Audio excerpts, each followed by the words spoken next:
ఎప్పుడు చెప్పాడు ఈ మాట ప్రభు? యేసు ప్రభు వారు ఈ భూమి మీద పుట్టడానికి 750 సంవత్సరాలకు ముందే యెషయా ప్రవక్త ప్రవచించాడు ఈ మాట. ఏమని? ఇదిగో నేను క్రొత్త ఆకాశమును క్రొత్త భూమిని సృజించు. ప్రభువు ఆ పనిలో ఉన్నారు. క్రొత్త ఆకాశాన్ని క్రొత్త భూమిని సృజించు. ఇప్పుడు మీరు కొంచెం జాగ్రత్త విన్నారు, అమ్మ కొంచెం జాగ్రత్త. ఈ సృష్టి అంతా, మనకు కనపడే సృష్టి అంతా ప్రభు ఎన్ని రోజులు చేశారు? షూర్? కరెక్టేనా? డౌట్ వచ్చింది లేని పని. కరెక్ట్గా చెప్పింది కరెక్టే. 5, 6 కాదు 6. ఆ రోజులే నేను వరకు కరెక్ట్ అంటే మీరు ఎత్తులు బెదిరిపోతున్నారు. అదే మన బలహీనత. ఆ రోజుల్లో ఈ చేసిన సృష్టిని చూడటానికి మీకు 2 కళ్ళు సరిపోతాయా? నాకు 4 కళ్ళు కూడా చాలు. ఈ దేవుని సృష్టి చూస్తే ఎంత రమ్యమైందండి. దేవుని మహాకృపను బట్టి 20 సంవత్సరాలు ఇదే రోజుల్లో కేరళలో ఉన్నాం.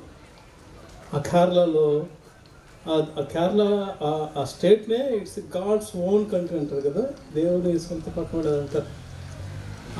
మున్నూరు ఏదో ఆ కేరళలో తీసుకెళ్తుంటే చూస్తుంటే, ఆ బ్యూటీ చూస్తుంటే, కొండల మీద మేఘాలు మనం తాక్కుంటూ పోతుంటే, అయిపోయి అసలు దేవుడు ఇంత గొప్ప సృష్టి, ఇంత అందమైన రమ్యమైన సృష్టిని చేయటానికి 6 రోజులు పట్టింది. మరి క్రొత్త ఆకాశము క్రొత్త భూమిని ఆయన ఎంతకాలంగా చేస్తూ ఉన్నాడు? యెషయా గ్రంథంలో మనం చదివాం కదా. యెషయా భక్తుడు ఎప్పుడు వాడు? యేసుక్రీస్తు ప్రభు జన్మించడానికి ముందే, దగ్గర 700 సంవత్సరాల ముందే ప్రవచించాడు. అప్పటి నుండి ఆయన డిజైన్ చేస్తూ ఉంటే, ఇంకా రాబోయేటువంటి ఆ పరలోకం, రాబోయేటువంటి ఆ కొత్త ఆకాశము క్రొత్త భూమి ఇంకా ఎంత శ్రేష్టమైనదే, ఎంత రమ్యమైన 6 రోజుల్లో చేసినటువంటి ఈ సృష్టిని చూడటానికే, ఆనందించడానికి, అనుభవించడానికే మన వల్ల కాకపోతూ ఉంటే, కొన్ని వేల సంవత్సరాలుగా ఆయన సృష్టిస్తున్నటువంటి ఆ రాజ్యం. అందుకని మత్తయి సువార్త 25వ అధ్యాయం బహుశా 34 వచ్చిన అనుకుంటే కూడా, అక్కడ కూడా ప్రభు అంటారు కదా, కుడివైపు ఉన్న వారు చూసి, నా తండ్రి చేత ఆశ్రయించబడిన వాళ్ళరా, భూమికి పునాదులు వేయబడక మునిపే మీ కొరకు సిద్ధపరిచిన రాజ్యం.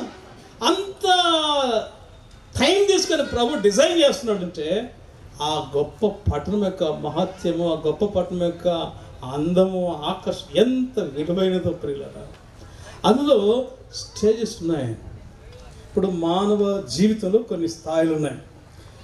మొట్టమొదటి స్థాయి ఏంటంటే గర్భస్థ స్థాయి అంటే కదా, శైశవ, లేకపోతే చిన్నపిల్లవాడు అనుకోండి, చిన్నపిల్ల బాల్య దశ కంటే ముందు గర్భస్థ శిశు ఏదో అంటారు కదా. ఆ తర్వాత బాల్య వయసు వస్తుంది కదా, బాల్యం తర్వాత యవనం వస్తుంది, వెంటనే అడల్సెంట్ అంటారు కదా, అడల్సెంట్స్ అయిన తర్వాత యూత్ అంటారు కదా, యవనస్తుల తర్వాత యూత్ అయిన తర్వాత సరే సండే స్కూల్ మీటింగ్ చూద్దాం రండి. మన సండే చెప్పుకున్నాం. ఫస్ట్ సండే స్కూలు, తర్వాత యూత్ మీటింగు, తర్వాత బైబిల్ స్టడీ. ఇప్పుడు కొత్తగా వస్తున్నాయి brothers meetings, sisters meetings, senior brothers meetings, senior sisters meetings, వృద్ధాప్యం, ఆ తర్వాత కికింగ్ ద బకెట్. అంటే బకెట్ అంతే మన దశలో అయ్యే కదా, అంత మించి ఇంకే ఉన్నాయి. ఇప్పుడు అంతవరకు కూడా చిన్నోళ్ళే కొడుతున్నారు బకెట్లు.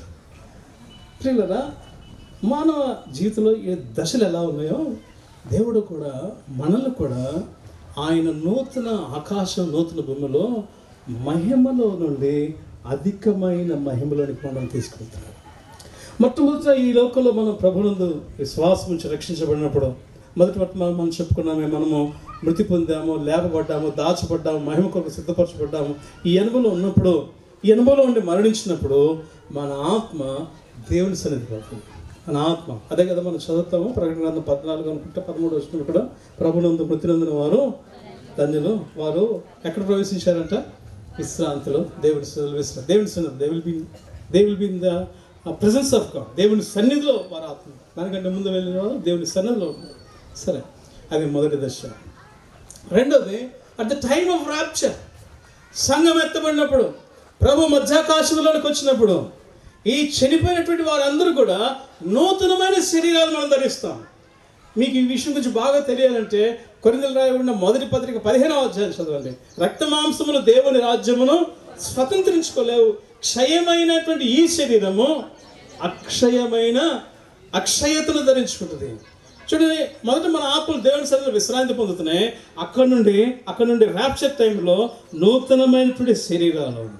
అది ర్యాప్చర్ టైంలో, ర్యాప్చర్ అయిపోయిన తర్వాత 7 సంవత్సరాలు భీమా జడ్జిమెంట్ జరుగుతుంది మధ్యాకాశంలో పరిశుద్ధులకు తీర్పు జరుగుతుంది. కొరింథీయులకు రాబడిన 2వ పత్రిక 5వ అధ్యాయం 10వ వచనం మనకు తెలుసు. మనమందరము క్రీస్తు న్యాయపీఠం ఎదుట నిలబడాలి. అక్కడ ప్రభు తన పరిశుద్ధులకు తీర్పు తీరుస్తుంటాడు, ఆయన బహుమానాలు ఇస్తుంటాడు. బల నమ్మకమైన మంచి దాసుడా, ఇట్స్ ఎ రివార్డింగ్ టైం. అది సంతోషకరమైనటువంటి సమయం. అదొక అధికమైనటువంటి మహిమ.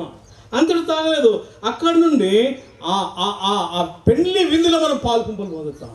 ఆ 7 సంవత్సరాల పెండ్లి విందు. అక్కడ నుండి 1000 సంవత్సరాల పరిపాలన మనం పాల్పొంపులు పొందుతాం. ఆ 1000 సంవత్సరాల పరిపాలన అనంతరము నూతనమైన ఆకాశము, నూతనమైన భూమి, దేవుడు ఉండేటువంటి సదాకాలమైనటువంటి ఆ శ్రేష్టమైన రాజ్యములో మనం ప్రవేశిస్తాం. మహిమ నుండి అధిక మహిమకు.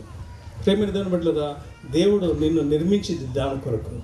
నిన్ను నిర్మించింది ఈ లోకంలో పనిపాట్లు చేసుకుని ఆయన మర్చిపోమని కాదు.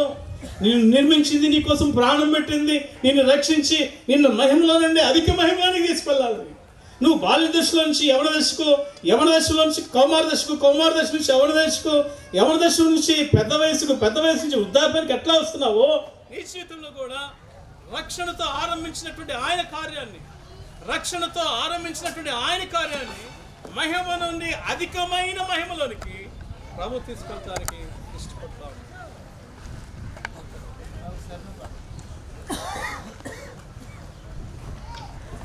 వెళ్ళేదం